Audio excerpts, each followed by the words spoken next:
Okay जी, एक तो कल टेस्ट आप लोगों का है कल। ठीक है जी। लेबर का कर लेते हैं।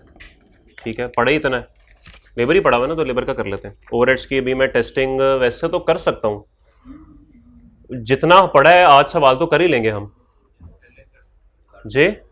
ओवरहेड्स भी एक छोटा मोटा सवाल ओवरहेड्स का भी कर लेते हैं और लेबर कंप्लीट कर लेते हैं।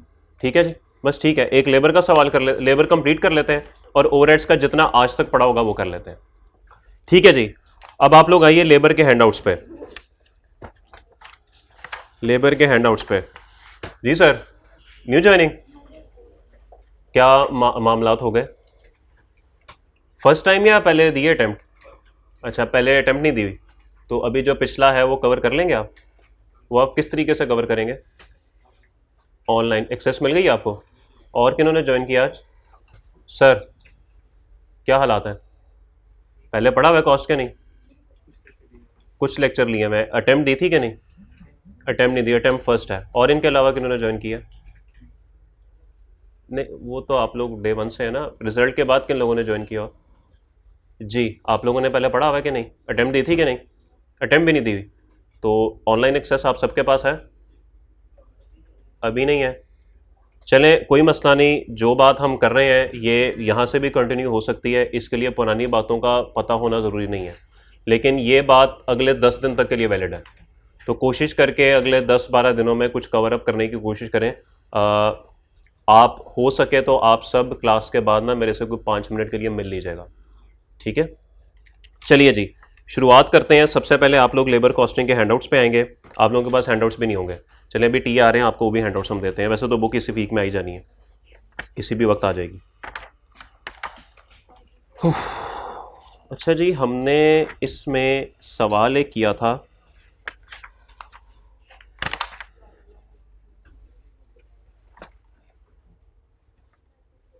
ओके, ज़िरकॉन लिमिटेड वाला हमने एक सवाल किया था जो पास पेपर नंबर 3 था।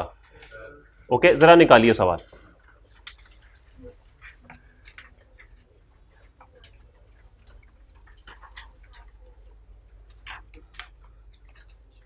ज़िरकॉन लिमिटेड का सवाल मैं आपके सामने दोबारा एक दफा पढ़ने लगा हूं। Zircon Limited manufactures and supplies footballs for both domestic and international markets. Share कर लीजिए फिलहाल पास्ट पेपर 7 वालों के साथ। अभी आते हैं टीए तो मैं आपको हैंडआउट्स अरेंज करवाता हूँ। Zircon Limited manufactures and supplies footballs for both domestic and international markets. Following information is available from the company's records.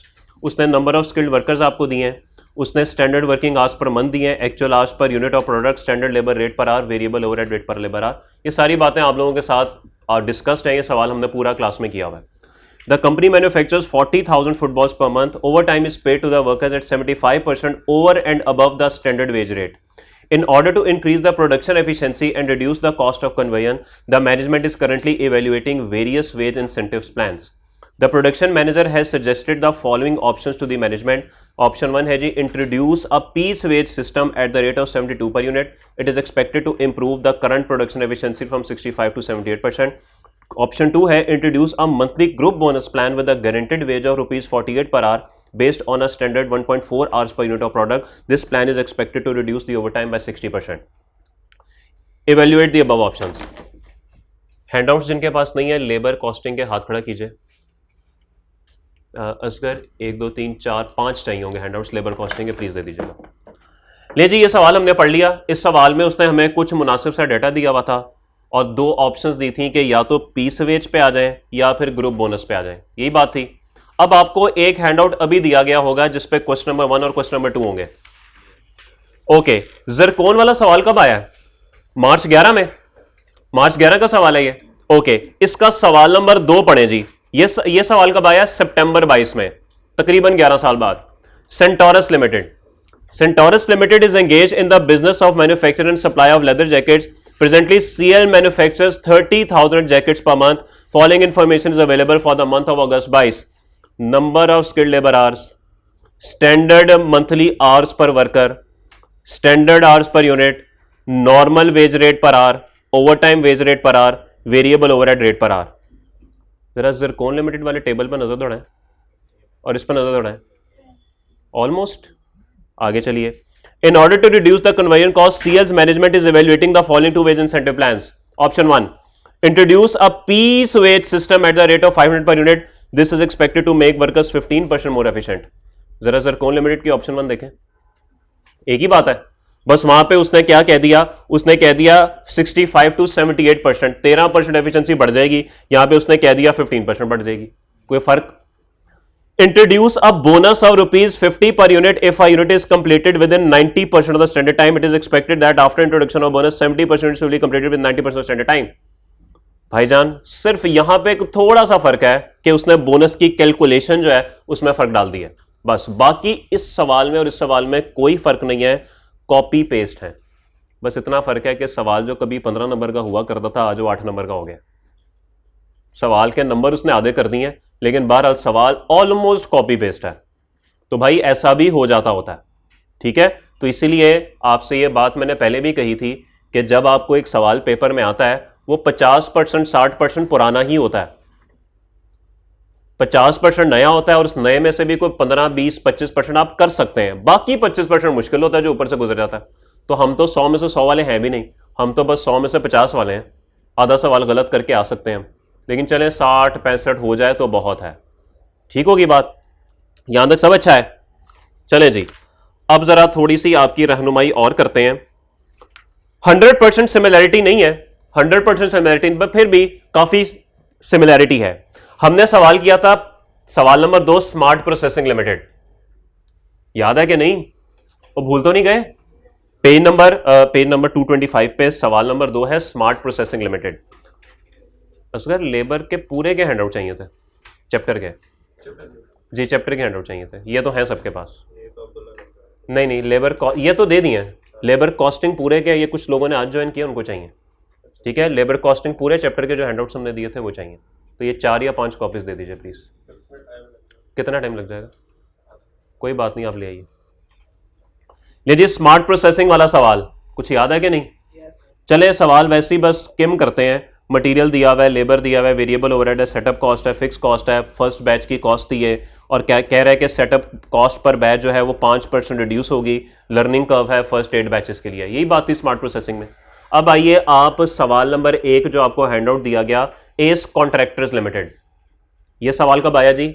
ये इसी साल का सवाल है, मार्च 23 का सवाल है ये।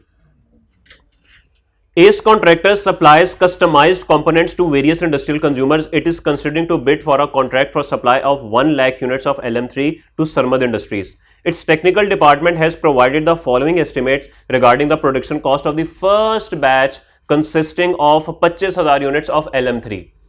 Requirement में है जी, calculate the minimum bid price which ACL should quote to earn a profit of 35% on the quoted price. आप मिनिमम बिड प्राइस बता दीजिए जो ACL को कोट करनी चाहिए कि वो कोटेड प्राइस का 35% प्रॉफिट अर्न कर सके, और कोटेड प्राइस आपको पता है सेल प्राइस होती है, तो इट मींस कि आपको सेलिंग प्राइस का 35% मार्जिन जिस तरह कैलकुलेट होता है वैसे कैलकुलेट करना। डेटे पे आइए वापस। Raw material 63,000 kgs eight 600 per kg, labour 4 hours per unit at 300 per our, और ओवरहेड्स 400 पर लेबर आवर। सर ओवरहेड के तो आवर्स दे ही नहीं हुए, वो सेम लेबर वाले होते हैं, ये बात हमें पता है कि जो आवर्स लेबर के होते हैं वही ओवरहेड्स के होते हैं। और ये डाटा जो उसने आपको टेबल में दिया है ये फर्स्ट बैच का है, और फर्स्ट बैच में 25,000 यूनिट्स हैं, और हमने 1 लाख बनाने हैं, इसका मतलब है कि 4 बैच हमें बनाने पड़ेंगे। ओके, अब एडिशनल इंफॉर्मेशन देखिएगा और शर्माते जाइएगा। Following additional information has also been made available. LM3's production will be carried out in 4 batches of 25,000 units each. ये बात हमें पहले से ही पता थी। Raw material consumption includes wastage which is estimated at 5% of the actual raw material to form part of the product. However, the wastage is expected to reduce by 10% in each new batch as the production process improves with experience. Sir इस सवाल smart processing में setup cost decrease हो रही थी, यहाँ पे raw material cost decrease हो रही है, फर्क कोई नहीं है, बात एक ही है, सिर्फ नाम का फर्क है। वहाँ पे सेटअप था, यहाँ पे रॉ मटेरियल है। ओके, उसके बाद learning curve effect for labor is estimated at 90%. It is expected to remain effective for the first 3 batches only. Index of 90% learning curve is -0.152. इसका क्या करना है मेरे ख्याल में मुझे बताने की जरूरत नहीं है। अगर 4 बैच बनाने हैं और तीसरे बैच पे अगर लर्निंग कर्व रुक जाता है तो आपने 3 का निकालना है, फिर 2 का निकालना है, 3 में से 2 का माइनस करना है, वो तीसरे का होगा, और वही फिर चौथे का होगा, तो आपके पास नंबर ऑफ आवर्स आ जाएंगे। तो जब आपके पास नंबर ऑफ लेबर आवर आ जाएंगे तो ओवरहेड्स के भी नंबर ऑफ आवर आ जाएंगे, क्योंकि आपको पता है दोनों के आवर्स सेम होते हैं। 20% of the overheads are fixed and mostly represent the maintenance and depreciation of factory building and machines. क्या हम फिक्स कॉस्ट डालेंगे इसके अंदर? जी, फिक्स कॉस्ट तो आपको पता है कि हम इग्नोर करते हैं, ठीक है, बाकी बातें इंशाल्लाह ओवरहेड्स के चैप्टर में भी हो जाएंगी। क्लियर होगी बात? तो मुझे बताइए इसमें और स्मार्ट प्रोसेसिंग में कितना को फर्क है? मेरे ख्याल में कोई फर्क नहीं है।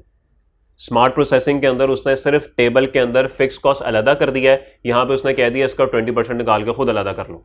बाकी सवाल ऑलमोस्ट ये भी कॉपी पेस्ट है, लेकिन फर्क क्या है? स्मार्ट प्रोसेसिंग 10 का था, ये भी 10 का ही है। चले, इसमें इसने कह दिया कि चलो 10 ही नंबर रखते हैं।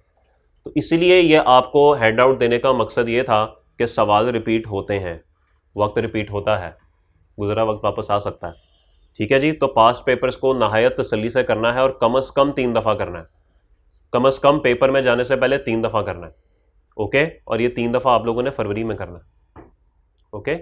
अभी तो साथ साथ कर ही रहे हैं, कम से कम फरवरी में 3 दफ़ा ये चीज़ें होनी चाहिए। बात समझ आ रही है? तो अपने आप को अकॉर्डिंगली प्लान करें, ऐसा ना हो कि फरवरी में जाके बैठे हो गए हो ये कॉन्सेप्ट क्या था, तो ये कॉन्सेप्ट क्या था। फरवरी कॉन्सेप्ट के लिए नहीं होता, फरवरी प्रैक्टिस के लिए होता। तो कॉन्सेप्ट आपके 31 जनवरी तक कंप्लीट हो जाने चाहिए, अदरवाइज फिर कोई मसला नहीं, सितंबर में दोबारा मुलाकात हो सकती है, ठीक है। ऐसे ही होगा ना, फिर अगर नहीं तैयारी करेंगे तो फिर यही होगा। तो भाई ये जो हैंड आउट है ना, ये 2 सवाल आपका होमवर्क है। कोई खुशी नहीं, कोई दुख नहीं हो रहा कि होमवर्क मिल गया। यार अजीब लोग हैं आप, ना हाँ करते हैं ना करते हैं। चलिए जी, अब आ जाइए कल वाली बातों पे जो हमने ओवरहेड स्टार्ट किए थे। अब चूंकि कुछ नए चेहरे क्लास में आ गए हैं तो ज़रा ओवरहेड्स की बात दोबारा से रिपीट कर लेते हैं 2-4 मिनट लगा के, ताकि ये साथ ही हो जी। टेस्ट कल है ना? पहले 2 हमने डिस्कस कर लिए है ना, तीसरा रह गया बस। हाँ तो वो कल डिस्कस करेंगे, वो कल डिस्कस करेंगे, ठीक है। अच्छा जी, अब आ जाए ओवरहेड्स के ऊपर।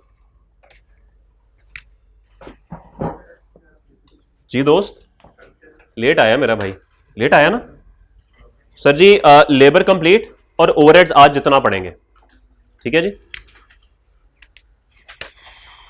चलिए जी, ओवरहेड से आगाज करते हैं दोबारा से। ये नजर आ रहा है कैमरे में? आप लोगों को नजर आ रहा है सही? ओके। ओवरहेड्स, कल बात शुरू हुई थी यहां से। एक जो फैक्ट्री होती है, प्रोडक्शन फैक्ट्री, उसके अंदर बेशुमार तरह के एक्सपेंसेस होते हैं। उन एक्सपेंसेस को 3 हिस्सों में क्लासिफाई किया जाता है, मटेरियल, लेबर एंड ओवरहेड्स, ठीक है। इन सब की डिस्कशन हमने शुरू के 2-4 लेक्चर्स में कर ली थी। अब मटेरियल को भी आगे 2 हिस्सों में डिवाइड किया जाता है, एक डायरेक्ट होता है, एक इनडायरेक्ट होता है। लेबर 2 हिस्सों में डिवाइड होती है, डायरेक्ट होती है, इनडायरेक्ट होती है। और ओवरहेड्स भी 3 हिस्सों में होते हैं, डायरेक्ट और इनडायरेक्ट। जो डायरेक्ट एक्सपेंसेस होते हैं वो कौन से होते हैं? जो फिनिश गुड्स के साथ डायरेक्टली आइडेंटिफाई हो सकते हैं। फिनिश गुड देख के आपको पता होता है कि इसके अंदर मटेरियल इतना है तो वो डायरेक्ट है, इसके अंदर लेबर इतनी है तो वो डायरेक्ट है, या ये खर्चा इसके अंदर आइडेंटिफाई हो सकता है तो वो डायरेक्ट खर्चा है। मिसाल के तौर पे हमने बात करते होते थे एक बर्गर की बात जब करते हैं तो आपको देख के पता लग रहा होता है इसमें चिकन कितना है, आपको देख के पता लग रहा होता है इसमें बन कितना है, इसमें सैलेड कितना है, इसमें चीज कितनी है। ये बातें आपको पता हो रही होती है, डायरेक्ट मटेरियल है। लेकिन जो चीजें आपको देख के पता नहीं लग रही होती वो इनडायरेक्ट है। मिसाल के तौर पे जिस ऑयल में वो फ्राई हुआ है वो आपको देख के नहीं पता लग रहा कि ये कितने ऑयल में फ्राई हुआ है। तो इस तरह की चीजें बेशक होती तो मटेरियल है, लेकिन फिनिश गुड्स देख के आप अंदाजा नहीं लगा पाते। आपको जरा थोड़ा सा मेहनत करनी पड़ती है, थोड़ा सा इंफॉर्मेशन मजीद चाहिए होती है यह देखने के लिए कि इस फिनिश गुड्स में इस मटेरियल की कॉस्ट कितनी है। और इस पर यह भी बात हुई थी कि वो जो ग्लव्स पहन के या वो कैप पहन के जो वो कुकिंग कर रहे होते हैं, वो भी आपको नहीं पता होता कि एक फिनिश गुड्स में उसका कितना पोर्शन शामिल होना चाहिए। तो ये तमाम चीजें हैं तो मटेरियल, लेकिन बहरहाल फिनिश गुड्स के साथ डायरेक्टली आइडेंटिफाई नहीं हो पाती, इसलिए इनको इनडायरेक्ट मटेरियल बोला जाता है। अब है तो ये भी कॉस्ट, प्रोडक्ट की कॉस्ट में तो शामिल होनी चाहिए, वो कैसे शामिल होगी वो हम ओवरहेड्स में देखेंगे। तो इसीलिए इनडायरेक्ट मटेरियल जो होता है हम उसको ओवरहेड्स का पार्ट बना देते हैं, हम उसको मटेरियल का पार्ट नहीं समझते, हम कहते हैं कि नहीं भाई ये तो हमारे ओवरहेड्स हैं। तो जिस तरीके से ओवरहेड्स एलोकेट करेंगे प्रोडक्ट की कॉस्ट को, इनको भी वैसे ही कर देंगे। Same goes with labour. एक वो शख्स है जो कि खुद अपने हाथ से प्रोडक्शन कर रहा है और उसको पर यूनिट या पर आवर जो है वो पैसे मिल रहे हैं। अब हमें पता है एक बर्गर बनाने में 1 घंटा लगता है और इस भाई साहब को 1 घंटे के 100 रुपए मिलते हैं, तो हम कहेंगे कि ठीक है जी, इस बर्गर में 100 रुपए इन भाई साहब के हैं डायरेक्ट लेबर। आप एक प्रोडक्ट देख के ये अंदाजा लगा सकते हैं कि इनको कितने पैसे दिए गए होंगे। इसके बरक्स जो एक भाई साहब सुपरवाइजर हैं जो कि 50,000 रुपया पर मंथ ले रहे हैं, वो तो बेशुमार चीजें देख रहे हैं भाई।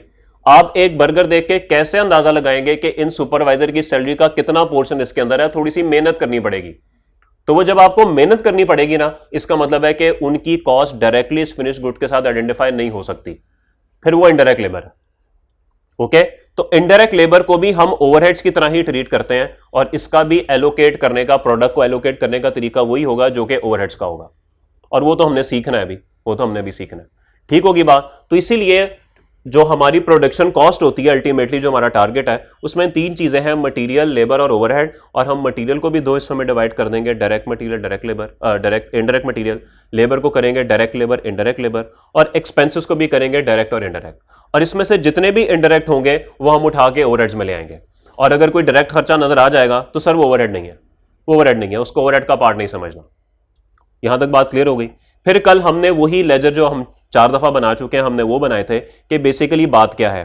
पता नहीं क्यों जो नए लोग आए हैं इनको भी बता दिया जाए, अगर आप लोग इजाजत दें। कोई नहीं, आप 5वीं दफा देख लीजिएगा, 5 मिनट लगेंगे, जरा इनकी रिवीजन हो जाएगी। मैं चाह रहा हूं चैप्टर अभी शुरू हुआ है तो कम से कम जब तक ये बैकलॉग अपना क्लियर नहीं कर लेते तब तक ये हमारे साथ रहें। ऐसा ना हो कि ये अगली फजाओं में उड़े और हम अगली फजाओं में उड़े। तो इसलिए बात कर लेते हैं, कोई बात नहीं। सर आपका नाम क्या है? हसनान। हसनान भाई सिर्फ आपके लिए बना रहा हूं। अरसलान, सॉरी, अरसलान भाई।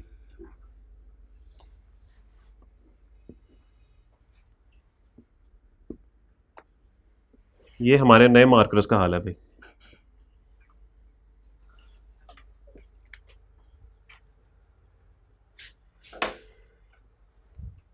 ले जी, अकाउंटिंग तो पढ़ी हुई है ना सबने? आप में से कोई जो नए ज्वाइन किया इसमें से कोई ऐसा तो नहीं जिन्होंने इंट्रोडक्शन टू अकाउंटिंग नहीं पढ़ी हुई, या एग्जाम्प्ट करवा के आए? मैं पढ़ी हुई है ना, पास भी की हुई है कि नहीं? बस ठीक है। तो इसका मतलब है डबल एंट्री आप लोगों को आती है, उस पर मुझे मेहनत करने की जरूरत नहीं है। सर मटेरियल खरीदते हैं, क्या एंट्री होती है? आप बताएंगे और कोई नहीं बताएगा। Debit material, credit cash. Material क्या होता है जी? रॉ मटेरियल होता है। तो भाई जब भी आप कोई चीज खरीदेंगे तो आप एंट्री करेंगे मटेरियल डेबिट और कैश क्रेडिट, यानी मटेरियल का लेजर हो जाएगा डेबिट। ठीक होगी बात? ओके। इससे पहले बात अगर हम ये करें कि मटेरियल खरीदना कितना है, ये भी तो फैसला हो सकता ना। मटेरियल खरीदना कितना है कितनी क्वांटिटी खरीदी जाए, ये फैसला कैसे हो? ये इन्वेंट्री मैनेजमेंट का चैप्टर है जो कि हम अनफॉर्चुनेटली पढ़ चुके हैं। ठीक है, इन्वेंट्री मैनेजमेंट जो हम चैप्टर सबसे पहले पढ़ के आए हैं, उसमें हमने ये डिसाइड कर लिया था कि मटेरियल खरीदना कितना है, सबसे पहला सवाल। और उस चैप्टर में जब हमने डिसाइड कर लिया कि खरीदना कितना है, तो फिर हम आ गए इन्वेंट्री वैल्यूएशन वाले चैप्टर में, जो हमने वो भी पढ़ लिया हुआ, और हमने मटेरियल खरीद के ये एंट्री कर दी। ठीक होगी बात? चूंकि हम कॉस्ट अकाउंटिंग पढ़ रहे हैं, यहां पे ट्रेडिंग बिजनेस की हम बात नहीं करते, हम मैन्युफैक्चरिंग की बात करते हैं, क्योंकि मुश्किल बात यह है, और सवाल भी मैन्युफैक्चरिंग का ही आना, तो बात भी उसकी होनी चाहिए। तो जब आप मटेरियल खरीदेंगे तो मटेरियल 2 तरह के हो सकते हैं, एक डायरेक्ट भी हो सकता है, एक इनडायरेक्ट भी हो सकता है। हो सकता है मैकडॉनल्ड्स ने बर्गर बनाने का सामान भी खरीद लिया हो, और वो ऑयल और वो जो कैप इस तरह की चीजें वो भी खरीद ली हो, लेकिन डेबिट तो आप इकट्ठा मटेरियल ही करेंगे ना, है तो मटेरियल ही, डायरेक्ट इनडायरेक्ट तो बात की बात है। तो जब एक दफा सारा कुछ फैक्ट्री में आ जाएगा तो फैक्ट्री का जो एक्सपर्ट बंदा होगा वो मटेरियल देख के कहेगा कि भाई ये तुम क्या इकट्ठा कर रहे हो, मटेरियल डायरेक्ट को अलग करो, इनडायरेक्ट को अलग करो। तो वो क्या करेगा? वो उसमें से इनडायरेक्ट मटेरियल को क्रेडिट कर देगा, कहेगा ये हमारा हिस्सा नहीं है भाई, इसको तो ओवरहेड्स में होना चाहिए, इसको तो ओवरहेड्स में होना चाहिए। तो वो इनडायरेक्ट मटेरियल वहां से क्रेडिट करके यहां पे लाके डेबिट कर देगा कि भाई ये तो आपके ओवरहेड्स बनते हैं, इनका ट्रीटमेंट वही होना चाहिए जो ओवरहेड्स का होता है, तो इसको ओवरहेड्स में फेंक दो। यहां तक बात समझ आ गई? ओके। उसके बाद नेक्स्ट स्टेप, प्रोडक्शन वाले आपके पास आएंगे और कहेंगे कि जी हमें प्रोडक्शन करनी है। अगर हमें प्रोडक्शन करनी है तो हमें कुछ मटेरियल दोगे तो प्रोडक्शन करेंगे ना। ये भाई साहब जाएंगे इन मटेरियल वालों के पास, स्टोर वालों के पास, और कहेंगे कि भाई हमें इतना मटेरियल दो। अब जब ये मटेरियल यहां से निकल के यहां पर आएगा तो क्या बैक एंड पे कोई एंट्री होनी चाहिए? बिल्कुल होनी चाहिए। एंट्री होगी वर्क इन प्रोसेस डेबिट और मटेरियल क्रेडिट। यही होगा भाई अरसलान भाई, यही होगा कि वर्क इन प्रोसेस में चीजें आ गई और मटेरियल से निकल गई। लेकिन मेरा आपसे एक मासूमाना सवाल है, सर इन सबको तो पता है, 6 दफा बता चुका हूं, लेकिन आप लोगों के लिए एक सवाल है कि मेरा आपसे सवाल यह है कि एक मटेरियल अगर 100 रुपए का आया उसके बाद एक और खरीदारी 200 पे कर ली, एक और खरीदारी 300 पे कर ली, तो सर ये जो मटेरियल यहां से निकला होगा ये कौन से वाला होगा? ये किस पे डिपेंड करता है? मॉडल से मुराद वो क्या होता है? अच्छा, FIFO। यार आप तो बड़े पढ़े लिखे हैं, मैं तो ऐसे ही समझ रहा था। ले जी, बिल्कुल इन्होंने दुरुस्त फरमाया कि कॉस्ट मॉडल ही कॉस्ट फार्मूला इसको बोलते हैं। कॉस्ट फार्मूला पे डिपेंड होगा कि ये जो मटेरियल यहां से निकल के यहां पर आए कौन सा है, ये FIFO है या वेटेड एवरेज है, दो ही हम मेथड यूज कर रहे होते हैं। तो अगर FIFO या वेटेड एवरेज होगा तो वो आप लोगों ने इंट्रो में ये बातें कुछ हद तक पढ़ ली होंगी, लेकिन ये बात भी इन्वेंटरी वैल्यूएशन में हम पढ़ चुके हैं। तो आप ये FIFO या वेटेड एवरेज से डिसाइड करके तो यहां से उठा के ये चीजें यहां पे फेंक देंगे। तो इट मींस कि आपकी जो ये एंट्री होगी वो FIFO या वेटेड एवरेज डिसाइड करेगा कि वो किस वैल्यू पे होगी। सॉरी, ये तो इनडायरेक्ट था, ये डायरेक्ट है। ये डायरेक्ट मटेरियल हो गया और ये इनडायरेक्ट हो गया। ठीक है जी, यहां तक सब साथ है, सब ओके है। तो इसका मतलब है डिसाइड कौन करेगा? FIFO या वेटेड एवरेज डिसाइड करेगा कि ये वैल्यू किस पे आना चाहिए यहां पे। तो इन्वेंट्री वैल्यूएशन का चैप्टर डिसाइड करेगा। उसके बाद हम आते हैं अब लेबर पे, क्योंकि जब भी कोई चीज प्रोड्यूस होती है उसमें तीन तरह के खर्चे होते हैं। एक मटेरियल होता है उसके अंदर, एक उसके अंदर लेबर होती है, और तीसरा जो आपके बेशुमार खर्चे हो रहे होते हैं ना, वो होते हैं। इस क्लास की कॉस्ट में क्या होगा? ये जो आपको हैंड आउट दिया गया ये मटीरियल है, ये जो मैं पढ़ा रहा हूं ये लेबर है, और ये जो AC चल रहे हैं, ये जो लाइट्स चल रही हैं, ये ओवरहेड्स हैं। तो इसका मतलब है इस क्लास की अगर कॉस्ट निकालनी हो तो ये तीनों चीजें जब तक शामिल नहीं होंगी तब तक आप नहीं कर सकते। मटेरियल की कॉस्ट निकालना बड़ा आसान है, इतने कागज पर कागज इतना, ये कॉस्ट हो गई। मेरी कॉस्ट निकालना बड़ा आसान है, सर पर आवर कॉस्ट आपकी इतनी है, लेकिन मसला यहां पे पड़ता है आके, मसला ओवरहेड्स में पड़ता है आके, जिस पे भी मैं थोड़ी देर बाद बात करने लगूं। क्लियर होगी बात? ले जी, अब जब लेबर की बात आएगी ना, तो सर मसला क्या होता है? किसी भी कंपनी में ना एक होती है फैक्ट्री और एक होता है हेड ऑफिस। हेड ऑफिस कर रहा होता है सारी की सारी पेमेंट्स तो वो कर रहा होता है ना। हेड ऑफिस को नहीं पता होता कि फैक्ट्री में किसको क्या सैलरी पे करनी है, या मैं अपने अल्फाज अगर सही करूं, उसको ये नहीं पता होता कि ये जो कॉस्ट है क्या प्रोडक्ट की कॉस्ट में जानी चाहिए या कहां जानी चाहिए। वो अन्यवा डेबिट लेबर एक्सपेंस कर देते हैं एक ही दफा ही। तो वो क्या करेंगे? वो एंट्री कर देंगे लेबर एक्सपेंस डेबिट और कैश या बैंक क्रेडिट। वो इस लेबर एक्सपेंस के लेजर को डेबिट कर देंगे। वो ये नहीं देखेंगे कि भाई ये डायरेक्ट लेबर थी, ये इनडायरेक्ट लेबर थी, ये प्रोडक्ट कॉस्ट का पार्ट बनना चाहिए था, नहीं बनना चाहिए था। वो एक ही एंट्री पास करके तो फैक्ट्री वालों को बता देंगे, सर जी हमने पेमेंट कर दी है और हमने एंट्री पास कर दी है। फिर फैक्ट्री वाले कहेंगे, सर आपने गलत कर दिया, ये कॉस्ट प्रोडक्ट की कॉस्ट में ऐड होनी चाहिए थी, एक्सपेंस आउट नहीं होनी चाहिए थी। जैसे आप लोगों ने इंट्रो में वो पढ़ा होगा IAS 16, कुछ कॉस्ट ऐसी होती हैं जो अखराजात तो होते हैं लेकिन वो एसेट की कॉस्ट का पार्ट बनने होते हैं, तो फिर आप उनको एक्सपेंस नहीं करते बल्कि एसेट की कॉस्ट का पार्ट बना देते हैं। सर ये भी कुछ ऐसा ही है कि लेबर आप एक्सपेंस आउट नहीं कर सकते बल्कि आपको क्या करना पड़ेगा? आपको प्रोडक्ट की कॉस्ट का पार्ट बनाना पड़ेगा। अगर प्रोडक्ट की कॉस्ट का पार्ट बनाना पड़ेगा तो क्या आपने लेबर एक्सपेंस डेबिट करके ठीक किया?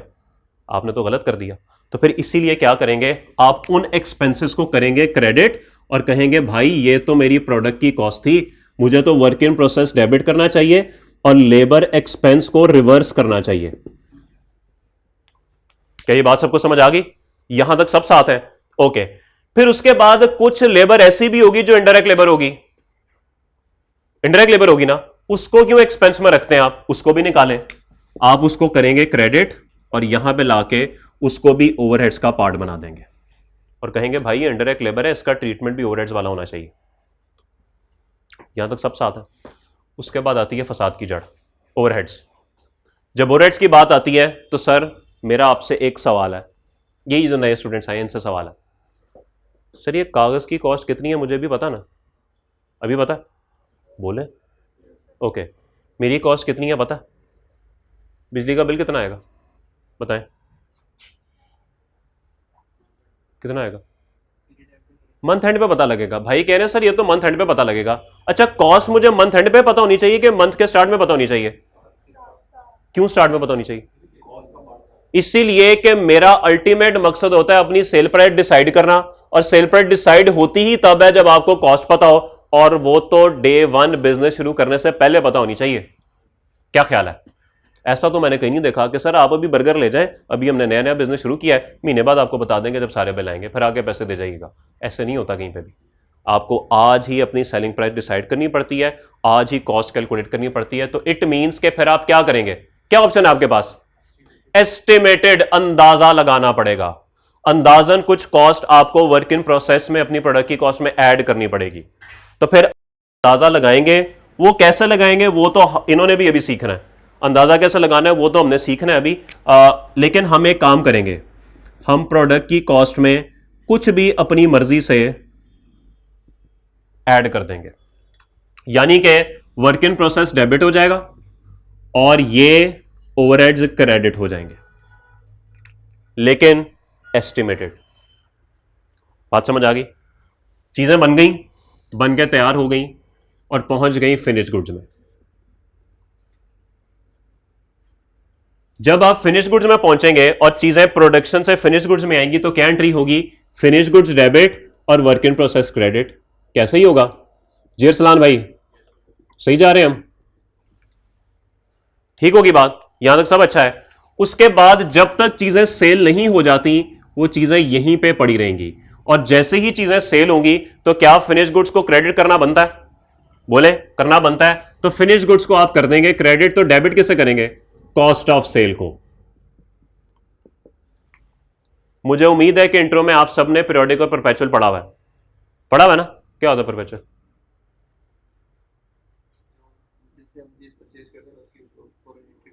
अच्छा, जब हम परचेज करते हैं तो उसकी एंट्री कर देते हैं, पीरियोडिक में नहीं करते? परचेज की एंट्री उनकी कैलकुलेशन होती है। जी अरसलान साहब, क्या होता है पीरियोडिक परपेचुअल, आइडिया है आपको जी? ओके सर, इन्वेंट्री के दो मेथड्स हैं, एक मेथड है पीरियोडिक और एक मेथड है परपेचुअल। पीरियोडिक में आप सिर्फ परचेजेस रिकॉर्ड करते हैं, जब प्रोडक्ट सेल होती है ना तो सेल की सिर्फ एक एंट्री होती है, डेबिट डेटर या cash credit sales, that's it. जब साल का आखिर आता है तो आपने अपने फाइनेंशियल स्टेटमेंट्स बनानी होती हैं और उसके अंदर आपने कॉस्ट ऑफ सेल कैलकुलेट करनी होती है। जब आपने कॉस्ट ऑफ सेल कैलकुलेट करनी होती है वो कैसे करेंगे आप? वो आपके पास कोई ऑप्शन नहीं होती सिवाय इसके कि आप साल के आखिर में स्टॉक जाके खुद काउंट कर लें, काउंट करने के बाद उसको वैल्यू साइन करें और कहें भाई 100 का खरीदा था, 20 का पड़ा हुआ है तो 80 का सेल ही हुआ होगा ना, तो कॉस्ट ऑफ सेल वहां पे आप ऐसे निकालते हैं। लेकिन जब हम बात करते हैं परपेचुअल की तो यहां पे सेल की एक नहीं दो एंट्रीज होती हैं। पहली एंट्री होगी वही डेबिट डेटर या डेबिट कैश क्रेडिट सेल्स, और दूसरी एक और एंट्री होती है इन्वेंट्री क्रेडिट और डेबिट कॉस्ट ऑफ सेल्स। बात समझ आई? और परचेज की एंट्री पीरियोडिक में होती है डेबिट परचेजेस, बस आपको परचेजेस ही पता होती हैं। यहां पे एंट्री होती है डेबिट इन्वेंट्री क्रेडिट कैश या क्रेडिटर। इसका मतलब यह है कि परपेचुअल में हम इन्वेंट्री का पूरा लेजर लेके चल रहे होते हैं। जो इन्वेंट्री में आया वो भी पता होता है, जो इन्वेंट्री से गया वो भी पता होता है। क्यों? क्योंकि जब भी सेल होती है इन्वेंट्री, आप credit inventory debit cost of sale कर रहे होते हैं, इसलिए इन्वेंट्री का लेजर आपको बिल्कुल रियल टाइम पिक्चर बता रहा होता है कि इतना बैलेंस आपके पास होना चाहिए। पीरियोडिक में तो बस गिन लेते हैं और डिफरेंस बिका ही होगा ना, हालांकि हो सकता है चोरी हो गया, आपको क्या पता, लेकिन आप एज्यूम करते हैं कि बिक गया होगा। तो इसीलिए हम परपेचुअल एज्यूम कर रहे हैं और ये समझ रहे हैं कि जब भी इन्वेंट्री सेल होगी ये वाली एंट्री साथ लाजमी होगी। ठीक होगी बात? ले जी, फाइनेंशियल स्टेटमेंट्स इसके बाद आप लोग बनाएंगे, sales less cost of sales. वो बोर तो नहीं हो गए आप लोग? सर इतना पढ़ा दिया आपने कि अब हम पढ़ाने जोगे हो गए। कोई बात नहीं, ये भी 3-4 दफा और आएगा, शर्मिंदा नहीं होना, कोई बात नहीं, जब तक पेपर पास नहीं होता खैर है। लेस अदर एक्सपेंसेस और आप पहुंच गए नेट प्रॉफिट पे, यही आखिरी काम होगा हमारा। ओके, अब जो भी आपने सेल्स की होंगी वो आप यहां लिखेंगे, कॉस्ट ऑफ सेल्स आपको मेरे भाई यहां से मिल जाएंगी और आप पहुंच जाएंगे ग्रॉस प्रॉफिट पे। अरसलान भाई सब अच्छा है? नहीं सर, मेरे हिसाब से इसमें मसले हैं कुछ। क्या मसले हैं जी?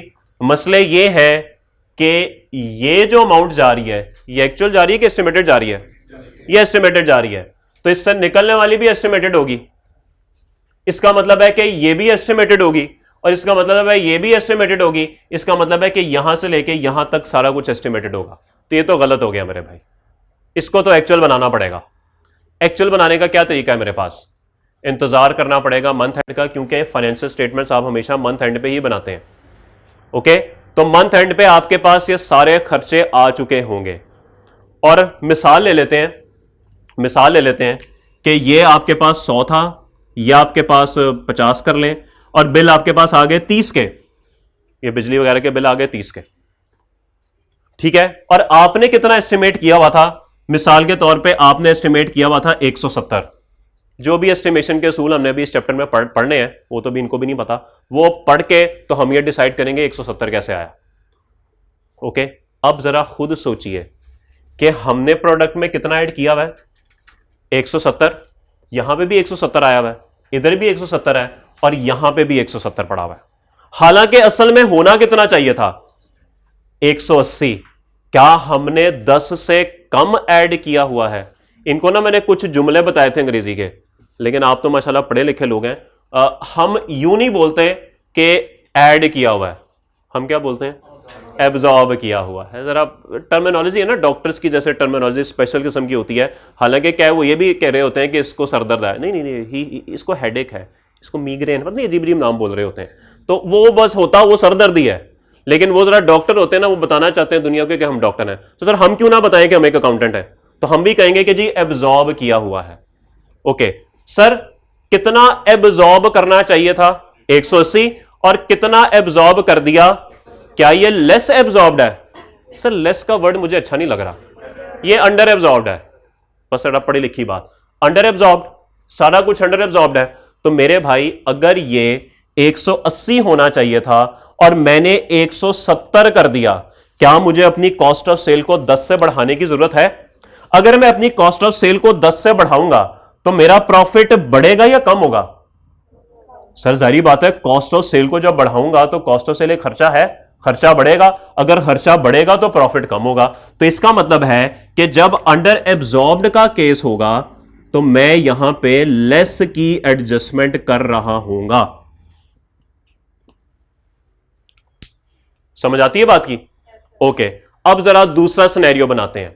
मिसाल के तौर पे ये था 180 और आपने 170 नहीं ऐड किया हुआ, आपने 190 ऐड किया हुआ, बल्कि इसको 200 कर दें ताकि जरा गैप 20 का हो जाए। आपने 200 ऐड किया हुआ है। अब सर क्या ज्यादा ऐड किया हुआ है? ज्यादा एब्जॉर्ब किया हुआ है?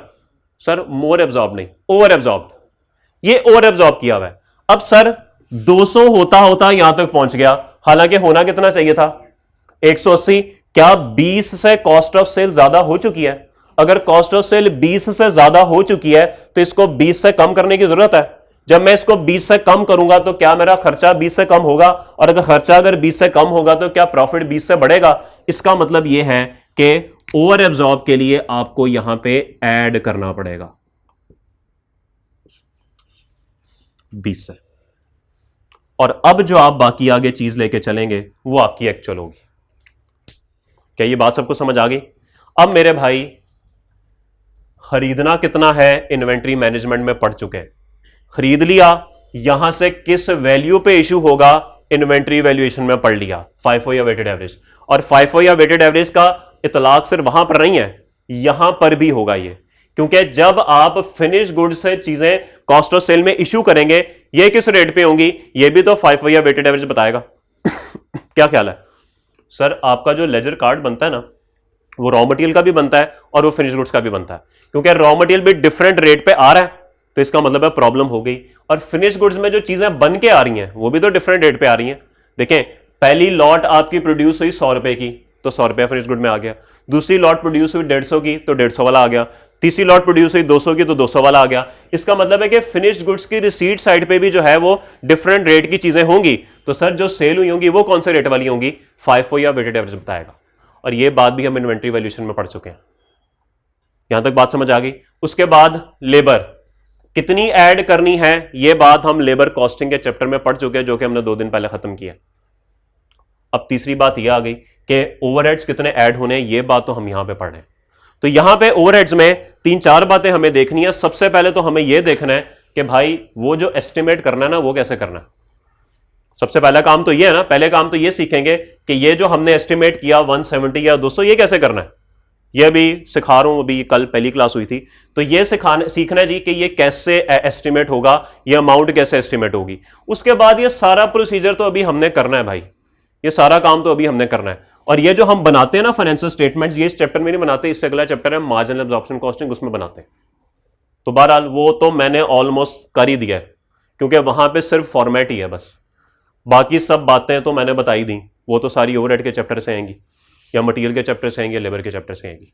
तो मार्जिनल एब्जॉर्प्शन भी एक किस्म का फर्क हो गया, यहीं पे फर्क हो गया। ठीक होगी बात, यहां तक बात समझ आ गई सबको। चले जी, अब आगाज करते हैं जी। कल मजीद कुछ बातें आप लोगों के साथ हुई थी कि घर का जो बिल है कमरा वाइज आता है कि टोटल आता है? टोटल आता है। अगर वालिद साहब ने कहा कि मुझे बताओ किचन का कितना खर्चा है, तो आप सोचेंगे लाख रुपया बिल आया है, घर में किचन में ला के 5 कमरे हैं, तो लाख डिवाइड बाय 5, 20,000 रुपया किचन का खर्चा है। सर क्या ये एलोकेशन ठीक है या गलत है? ये गलत है बिल्कुल, क्योंकि आपको थोड़ा सा ये देखना पड़ेगा कि कितनी बिजली कहां पे इस्तेमाल हुई। जहां पर ज्यादा इलेक्ट्रिसिटी कंजम्पशन होगी वहां पे ज्यादा कॉस्ट एलोकेट करने की जरूरत है।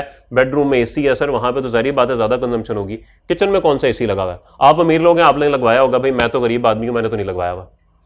आप लोग अमीर हैं माशाल्लाह, आप हो सकता है आपका घर सेंट्रली एयर कंडीशनड हो, हु नोस, अमीर लोग हैं सर आप माशाल्लाह, आप तो हैं भी वो वाले, वो नहीं वो हैं। तो एनीवेज, तो इसीलिए जरूरत इस बात की है कि एलोकेशन या अपॉर्शनमेंट एक बहुत प्रॉपर तरीके से हो। यहां तक बात सबको समझ आ गई। फिर कल जो हमने बात की थी वो ये की थी कि अगर जरूरत है कि हर कॉस्ट को हर डिपार्टमेंट में अलग अलग, क्योंकि फैक्ट्री में तो डिपार्टमेंट्स होते हैं ना, हर कॉस्ट को अगर अलग अलग डिपार्टमेंट्स में सेग्रीगेट किया जाए, और करना भी चाहिए। क्यों? क्योंकि फैक्ट्री के अंदर ना 2 तरह के डिपार्टमेंट्स होते हैं। एक होते हैं प्रोडक्शन डिपार्टमेंट जहां पे एक्चुअल प्रोडक्शन हो रही होती है, और दूसरे होते हैं सर्विस डिपार्टमेंट्स, जो कि अपनी हैसियत उनकी कुछ नहीं होती, बल्कि वो सिर्फ प्रोडक्शन डिपार्टमेंट्स की सपोर्ट के लिए होते हैं। जिसकी मिसाल मैंने कल कुछ ऐसे दी थी कि अगर क्लास हो रही है ना, तो this class is a sort of production department. अगर ये क्लास ना हो तो वो भाई अकेला कैमरा लगा के बैठे होंगे, ऐसे होगा? होगा कि नहीं इस्लान भाई? होगा। क्लास में कोई नहीं है, वो भाई कैमरा लगा के ऑन करके रिकॉर्डिंग कर रहे हैं। समझ आती है बात की? ग्राउंड में कोई मैच नहीं हो रहा और भाई टीवी पे लाइव टेलीकास्ट चल रहा है जी, खाली ग्राउंड का लाइव टेलीकास्ट, 9 घंटे से खाली टेलीकास्ट चल रहा है। नहीं पॉसिबल। चाहे खाली ऐसी लाके रख दी बस, वो भाई साहब अकेले आके आए वो खाली बोर्ड पे, सर पॉसिबल नहीं है, पॉसिबल नहीं है। ये सब डिपार्टमेंट सिर्फ और सिर्फ प्रोडक्शन को सपोर्ट करने के लिए हैं। ओके, अगर प्रोडक्शन नहीं होगी तो सर्विस भी नहीं होगी। इधर स्टूडेंट नहीं आएंगे, प्रोडक्शन नहीं होगी, तो वो कैफेटेरिया वाले बोल के बैठे होंगे। पॉसिबल? Not possible. तो इसीलिए सबसे पहली जरूरत यह है कि जब भी आपको सवाल आए, आपने एक काम कर लेना, और वो ये है कि प्रोडक्शन और सर्विस डिपार्टमेंट्स को सेग्रीगेट कर दें कि इसमें से कौन से प्रोडक्शन डिपार्टमेंट है, कौन से सर्विस डिपार्टमेंट है। क्यों? क्योंकि सर्विस डिपार्टमेंट जो है उनकी कॉस्ट प्रोडक्शन कॉस्ट में शामिल करना मेरे ख्याल में कुछ मुनासिब नहीं है। हो सकता है मैं बाद में मुकर जाऊं वैसे, लेकिन फिलहाल इतनी बात समझें कि प्रोडक्शन डिपार्टमेंट, लेकिन मुकरूंगा भी तो बिल्कुल एविडेंस के साथ। भाई तो फिर फनकार है ना, इधर ले जाए उधर ले जाए। तो फिलहाल मैं आपको इस तरफ लेके जा रहा हूं कि सर्विस डिपार्टमेंट की कॉस्ट जो है ना वो प्रोडक्शन की कॉस्ट का पार्ट नहीं बननी चाहिए। ठीक है, हाँ मैं मुकरूंगा इस बात से, लेकिन एक लॉजिक के साथ मुकरूंगा, आप भी मान जाएंगे हाँ सही मुकर है सर। एनीवेज फिलहाल तो इसलिए जरूरत इस बात की है कि प्रोडक्शन अलग सर्विस अलग। यहां तक बात समझ आ गई? तो यहां पर थे हम कल, और एक अदद ये पर्ची थी सवाल की, क्योंकि बुक हमारी बस इन प्रोसेस है, किसी भी समय आ जाएगी, वो किसी भी समय वो प्रिंट होकर आप लोगों के पास नाजिल हो जाएगी। तो बहरहाल ये सवाल था एक जी, जरा शेयर कर लें साथ वालों से। सवाल पढ़ते हैं।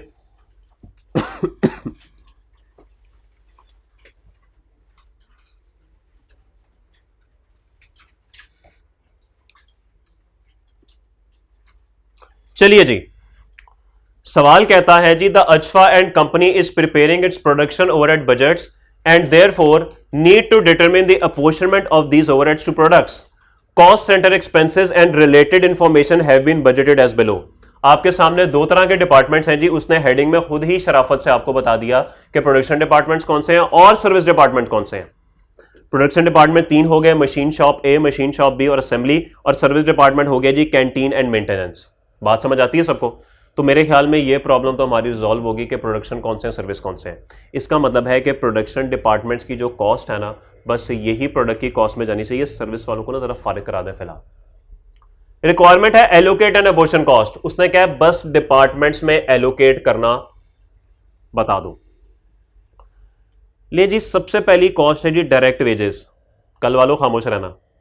5,18,920।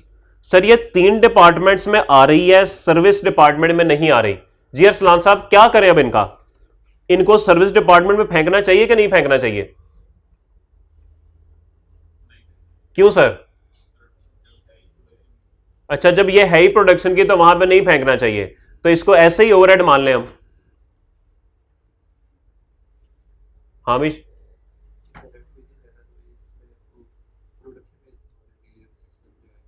ओवरहेड्स में एज इट इज ऐड कर दें इसको। अच्छा, ये ओवरहेड्स नहीं है सर, ये कह रहे हैं ये ओवरहेड्स नहीं है। असलान भाई ये करनी कैसी बहकी बहकी बातें कर रहे हैं, कह रहे हैं ओवरहेड्स ही नहीं है। सही कह रहे हैं? क्यों सही कह रहे हैं? डायरेक्ट है जी, बिल्कुल ये दुरुस्त कह रहे हैं, ये डायरेक्ट वेजेस हैं, ये ओवरहेड्स हैं ही नहीं। इनको इग्नोर करना है, और आपको पता है इग्नोर कैसे करना है? कैसे इग्नोर करना है? जैसे आपके घर वाले आपको इग्नोर करते हैं, तो आप भी बिल्कुल उसी तरीके से इस डायरेक्ट वेजेस को धक्के देके यहां से निकाल दीजिएगा।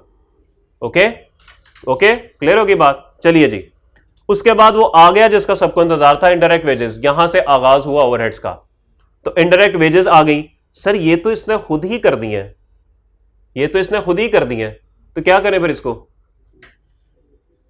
क्या करें इसको? ये मैंने कल आपको बात बताई थी कि कॉस्ट आपको 2 तरह की मिलेगी। एक कॉस्ट मिलेगी आपको एलोकेटेड, एक आपको मिलेगी अपोर्शन्ड। एलोकेटेड कौन सी होती है जी? जो कि ऑलरेडी हो चुकी होती है। और अपोर्शन्ड कौन सी होती है? ये आपने करनी होती है। उर्दू पढ़ लेते हैं कि नहीं? 100 में से 100 वालों, सुना था उर्दू में भी 100 में से 100 नंबर आ रहे हैं आप में से किसी के हैं 100 में से 100? सर 100 में से 100 नंबर हैं आपके?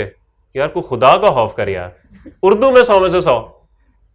अभी भी वो वहां पे वही है, इस शेर में शायर कहता है कि, अभी भी वही है।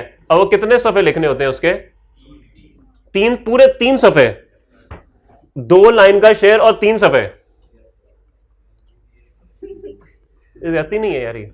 वैसे मैं इस मामले में ना बड़ा लकी रहूं कि जब मैंने मैट्रिक और एफएससी किया ना, उस वक्त ना हमें एक प्री प्रिंटेड शीट मिल जाती होती थी, और उसके ऊपर शेर लिखा होता था और कह दिया जाता था बस 4 लाइनों में इसकी तशरीह करो। बस लिटरली हमारा वो जरा सिस्टम कुछ इस तरह का था कि उन्होंने कह दिया होता था कि भाईजान आई थिंक 60% ऑब्जेक्टिव होता था, और ये शेर उनकी तशरीह ना ऑब्जेक्टिव में कंसिडर होती थी। और वो एक प्री प्रिंटेड पेज पहले मिलता था, आधा टाइम उस पर होता था, और उसके अंदर ही आपने 4 लाइनों पर लिखना होता था। तो मेरी तो बड़ी जान जाती थी इससे कि यार क्या मैं 6-6 सफ़े लिखता रहूं। तो वो 4 लाइनों में ना बस फजूल बात करके ना खत्म हुई बात। उसी जो शेर लिखा होता था ना, उसी को टेढ़ा मेढ़ा करके ना 4 लाइनें पूरी कर देते थे हम। ठीक है, तो हमारी तो जिंदगी अल्हम्दुलिल्लाह सुकून में रह गई। लेकिन बाद में पता लगा कि अब तो वो चीज़ खत्म हो गई है, और अब 2 लाइनों का शेर होता है, उस पर आपको 6 सफ़े लिखने पड़ते हैं। क्या क्या कर रहे हैं आप लोग जिंदगी में यार? कोई फायदा हो रहा है उसका? इस शेर में शायर कहता है कि मेरा दिल नहीं लगता अब इस शहर में, वही है ना? क्या वो शेर था? नहीं, वो एक शेर था, वो बड़ा आदत ही बना ली है तुमने अपनी मुरीद, जिस शहर में भी रहना उकताए हुए रहना। ये शेर पेपर में अगर तशरीह करो, अजीब आदमी है। अब बंदा ये लिखे शायर आवाजार हुआ है, वो आवाजारी खत्म ही नहीं हो रही। अब क्या लिखे बंदा? खैर एनीवेज छोड़े, अब एजुकेशन सिस्टम है तो क्या कर सकते हैं। और इसमें मेरे भाई ने 100 में से 100 नंबर ले लिए।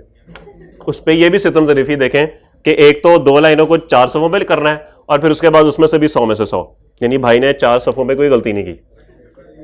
Very good. अच्छा, भाई ने पेपर ही नहीं दिया? अच्छा, वो पेपर दिए बगैर ही 100 में से 100 आ गए। ये उससे बड़ी सितम ज़रीफ़ी। खैर एनीवेज चलें। ओके जी, इनडायरेक्ट वेजेस के बाद कंज्यूमेबल मटेरियल। अच्छा सॉरी, बात ही हो रही थी कि एलोकेटेड वो होती है कॉस्ट जो कि सवाल में ऑलरेडी उसने एलोकेट कर दी होगी, और अपोर्शन कॉस्ट वो होती है जो कि एलोकेट नहीं हुई होती लेकिन आपने करनी होती है। अब अगर इस सवाल में देखें, डायरेक्ट वेजेस तो वैसे निकल गई, वो तो ओवरहेड्स है ही नहीं, तो डिस्कशन से आउट। इनडायरेक्ट वेजेस और कंज्यूमेबल मटेरियल उसने आपको खुद एलोकेट कर दी है। इसका मतलब है ये दोनों क्या है? ये दोनों एलोकेटेड कॉस्ट है। क्लियर होगी बात। फिर हम आते हैं rents and rates, building insurance, heat and light, power, depreciation of machine. Sir अगर आप गौर करें ना, rent, building, heat and light, power, depreciation, ये तमाम खर्चे ऐसे हैं जो कि आप फिनिश गुड्स देख के आइडेंटिफाई नहीं कर सकते कि इसके अंदर पावर कितनी होगी, इसके अंदर रेंट कितना होगा, इसके अंदर हीट एंड लाइट कितनी होगी, इसके अंदर डेप्रिसिएशन कितनी होगी, आप नहीं बता सकते। हाँ, अगर डेप्रिसिएशन आउटपुट मेथड पे होगी फिर शायद आप कुछ कर लें, लेकिन यहां पे आउटपुट मेथड का कॉन्सेप्ट नहीं है। अगर होगा भी तो वो आपको बता देगा, अगर सवाल में होगा तो वो आपको बता देगा। बात समझ आ गई? तो इसका मतलब है इन पांचों पे हमें थोड़ी सी मेहनत करनी पड़ेगी, आपने करनी होती है। ये अपोर्शन है भाई। तो अब किसी सूटेबल बेसिस पे क्या करेंगे, इसको हम अपोर्शन करेंगे। ठीक है जी, चलें जी इस फॉर्मेट का आगाज करते हैं, इस सवाल का आगाज करते हैं जी। और आपने मुझे बताना है कि अवेलेबल डाटा में से कौन कौन सी कॉस्ट जो है वो किस बेसिस पे होनी चाहिए। आप लोग सिर्फ बोर्ड की तरफ देखेंगे, नोट करने का वक्त आपको मिल जाएगा।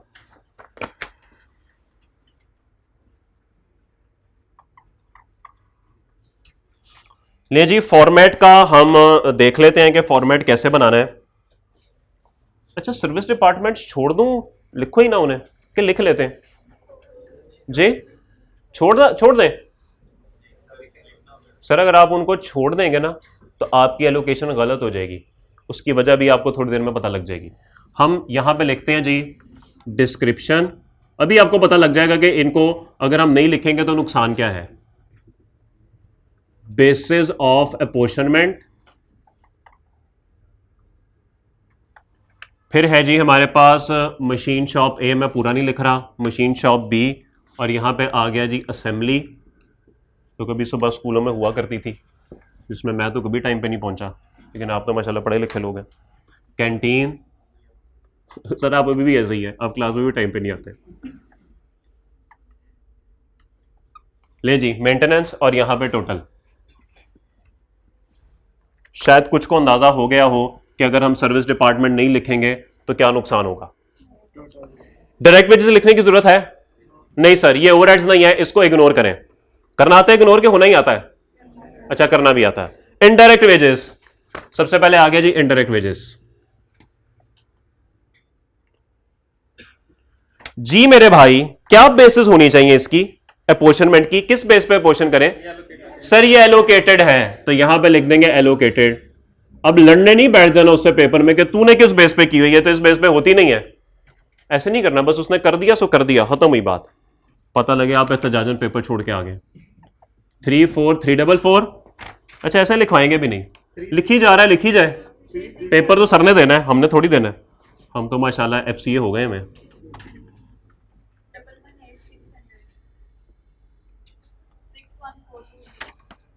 टोटल बताएं, टोटल करके 313820। लें जी, एक काम तो हो गया। ये मुफ्त के नंबर होते हैं भाई, ये ऐसा नहीं है कि अगर आप ये लिखेंगे तो नंबर कोई नहीं मिलेंगे, इसके भी नंबर होंगे। ओके, तो इसलिए किसी भी बात को इजी नहीं लेना। फिर है जी कंज्यूमेबल मटेरियल्स।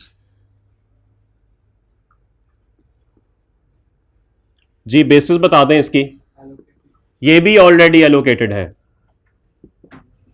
जी फरमाइए। 25,600, 34,800, 4800, 2400, और यहां पर कुछ नहीं है। टोटल बता दीजिए। 67,600। आप में से ओ लेवल्स वाले कितने लोग हैं? कोई है ओ लेवल्स वाला? सर तू कहां से ओ लेवल वाला आ गया? O levels, Shah Saud O levels. Urdu आती है कि नहीं? गिनती आती है उर्दू में? पक्की बात है? ये क्या लिखा हुआ है? 79। गुड। 92, इसको 92 बड़ा याद आ रहा है, पर 92 वाले का हाल देखा है जी? अच्छा चलें छोड़ें, बात किसी और तरफ जा रही है, आप लोगों को 92 याद आ रहा है। उसके बाद है जी रेंट एंड रेट्स, और वो आ गया जिसका सबको इंतजार था, वो आ चुका है जिसका सबको इंतजार है। ले जी, अब बताइए सबसे पहले, ये तो एलोकेटेड नहीं है भाई, ये तो एलोकेटेड नहीं है। अब ये अपोर्शन्ड है, बेसिस क्या होनी चाहिए? सवाल में अगर आप देखें तो डेप्रिसिएशन के नीचे ना कुछ उसने अजीब अजीब सी इंफॉर्मेशन दी हुई है, एरिया दिया हुआ है, वैल्यू दी है, पावर यूजेज है, डायरेक्ट लेबर आवर्स हैं और मशीन यूजेज आवर्स हैं। दी हुई उसने इंफॉर्मेशन, तो क्या करना चाहिए भाई? सर रेंट जो है वो हमेशा एरिया के हिसाब से होता है। ये बात सबको पता होनी चाहिए कि रेंट हमेशा एरिया के हिसाब से होता है, क्योंकि जितना ज्यादा एरिया होगा उतना ही ज्यादा रेंट होगा। क्लियर होगी बात? तो इसका मतलब है कि अब इसको हमें करना है एरिया की बेस पे पोर्शन। मेरे भाई क्या तरीका होता है पोर्शन करने का? यहां पे बेसिस तो लिखे ना पहले, एरिया। क्या क्या तरीका होता है पोर्शन करने का, बताइए? Rent divide by total area multiply bye. अच्छा अब मुझे बताइए, क्या सर्विस डिपार्टमेंट्स का एरिया है कि सिर्फ प्रोडक्शन का लेने की जरूरत है? बोले सर टोटल का लेने की जरूरत है ना। जाहिर बात है सर्विस डिपार्टमेंट भी तो रेंट पोर्शन होगा। तो अगर आपने यहां पे ना लिखा सर्विस डिपार्टमेंट, आप तो मिस कर जाएंगे उसे, तो गलत अपॉर्चुनिमेंट हो जाएगी। इसीलिए सर्विस भी लिखना जरूरी है। ओके, तो तरीका क्या होगा? सबसे पहले हम टोटल यहां पे लिखेंगे 66,800, और सिर्फ आपके लिए मैं सिर्फ एक दफा ये काम कर रहा हूं। ये पेपर में भी करने की जरूरत नहीं है और मैं आज के बाद करूंगा भी नहीं। मैं बस आपको यह बता रहा हूं कि अपॉर्चुनिमेंट होती कैसे है। ये देखिए, total area, sorry total rent divided by total area multiplied by A का एरिया, यही बनेगा। ओके, बी के केस में क्या होगा जी? Total rent divided by total area multiply by B का एरिया, फिर total rent divided by total area multiply by assembly का एरिया। इधर आ जाइए, total area multiply by service department A का एरिया, और फिर लास्ट में मल्टीप्लाइड बाय 4,000। ले जी, ऐसी होती है अपॉर्चुनिमेंट। बस ये मैंने पहली और आखिरी दफा किया है। ये पेपर में भी करने की जरूरत नहीं है, बस कैलकुलेटर पे करके तो खत्म करना है आपने। ठीक होगी बात? बताइए जी। 14,844 जी 17,813 के 6 जी जी जी 67 शाह सऊद साहब, पड़ोसी से पूछ रहे हैं, मेरे से पूछ लें जी। 8,906 माशाल्लाह सारी उर्दू पे आ गए। 2969 शाह सऊद साहब बोले 2969। अच्छा एक काम करना है बस, इसके बाद आपने एक काम करना है। काम ये करना है कि एक दफा टोटल करके चेक कर लेना है कि 66,800 ही बनता है। एक आधे रुपए का कोई फर्क देख लें, है तो नहीं। अगर है तो किसी एक में भी प्लस या माइनस करते हैं, क्योंकि वो आप एलोकेशन कर रहे होते हैं, राउंड ऑफ कर रहे होते हैं, तो इस वजह से एक आध रुपए का फर्क आ जाता है। तो बस एक काम करना है, आपने टोटल कर लेना है। कितना बन रहा है? 1 रुपया कम बन रहा है। चले इसको 7 कर दें, किसी एक को बढ़ा दें, खैर है। चले अब पूरा हो गया। चलिए जी, बिल्डिंग इंश्योरेंस क्या बेसिस होनी चाहिए इसकी? इंश्योरेंस हमेशा वैल्यू पे होती है। ऐसा नहीं हो सकता कि 10 लाख की मेहरान की इंश्योरेंस करोड़ की हुई है और 6 करोड़ की मर्सिडीज की इंश्योरेंस 2 लाख रुपए की हुई है। ऐसा नहीं होता।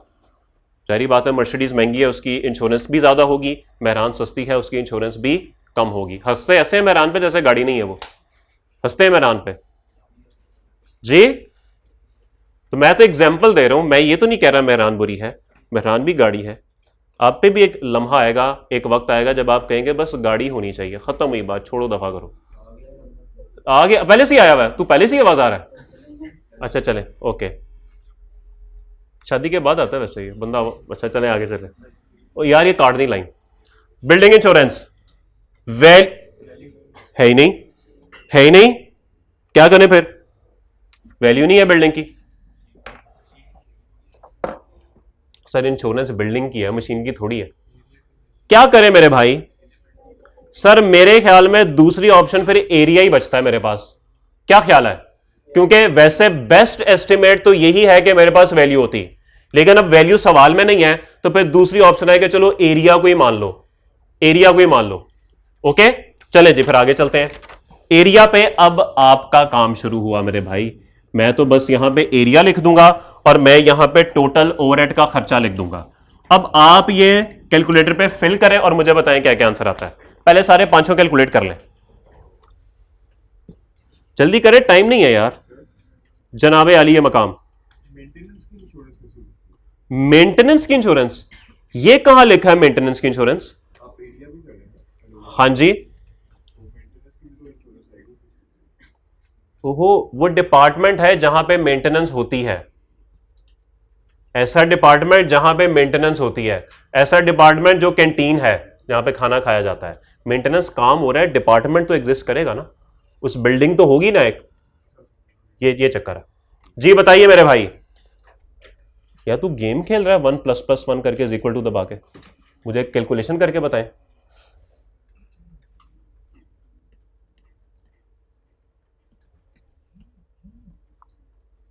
यार सवाल हो जाता है इतनी देर में, आपसे कैलकुलेशन नहीं हो रही जी मेरे भाई। पहले का क्या आंसर है? 2133, 2522, तीसरे का यस सर 2560, 3200 3200, 1280, कितना? 427। टोटल करके देखें, मैच होता है? हीट एंड लाइट क्या करें? पावर यूजेज पे करें। Heat and light power usages बताइए जी। टोटल कितना है मेरे भाई? 13,600। ये तो परसेंटेज पे तो नहीं है? हाँ ये परसेंटेज है भाई, तो मल्टीप्लाई बाय 54% करें, बताएं।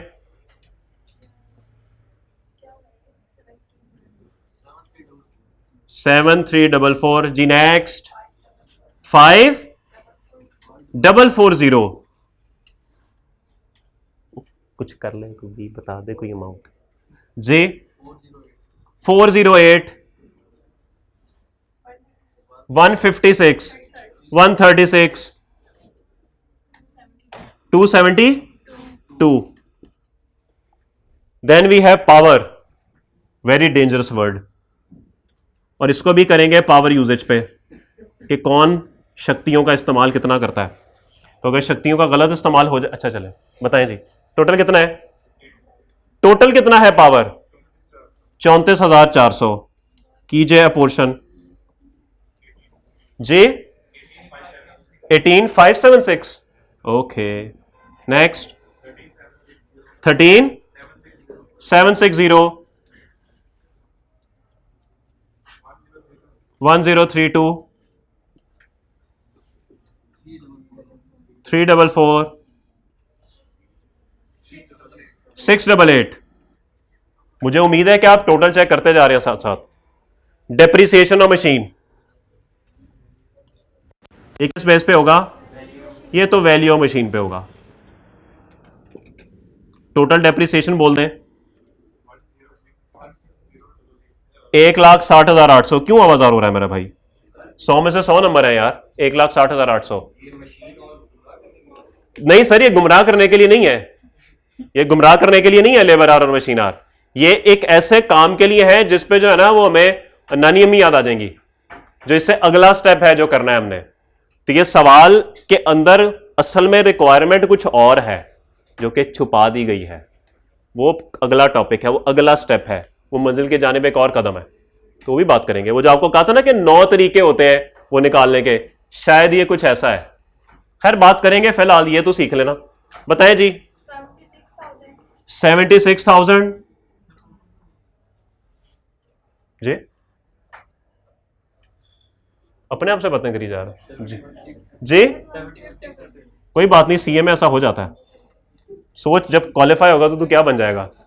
नहीं मेरे जैसा बन जाएगा जी। 8800, 1200। तू भी कुछ बता दे, पता नहीं क्या कैलकुलेटर पे उस वक्त कर, ये कैलकुलेटर है मोबाइल है? अच्छा जी 3200।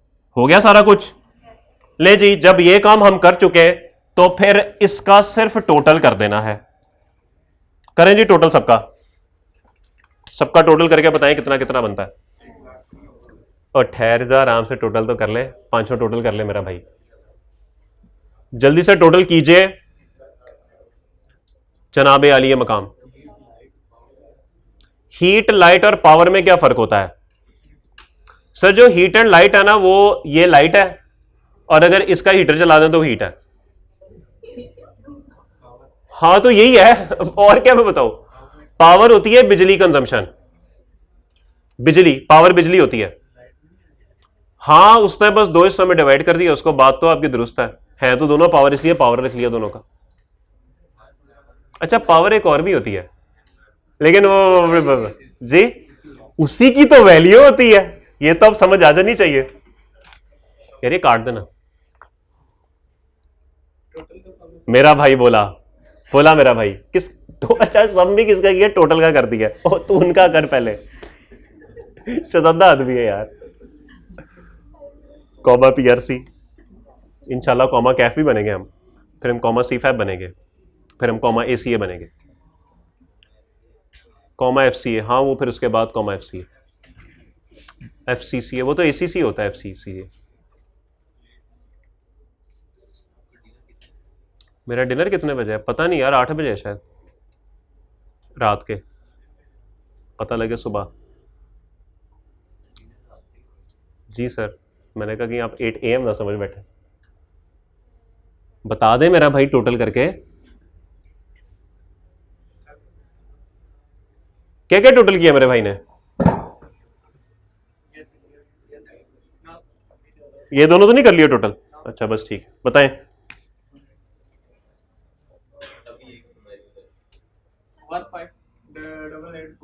15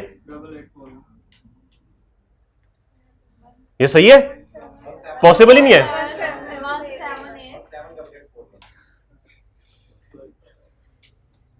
178841 जी बताइए।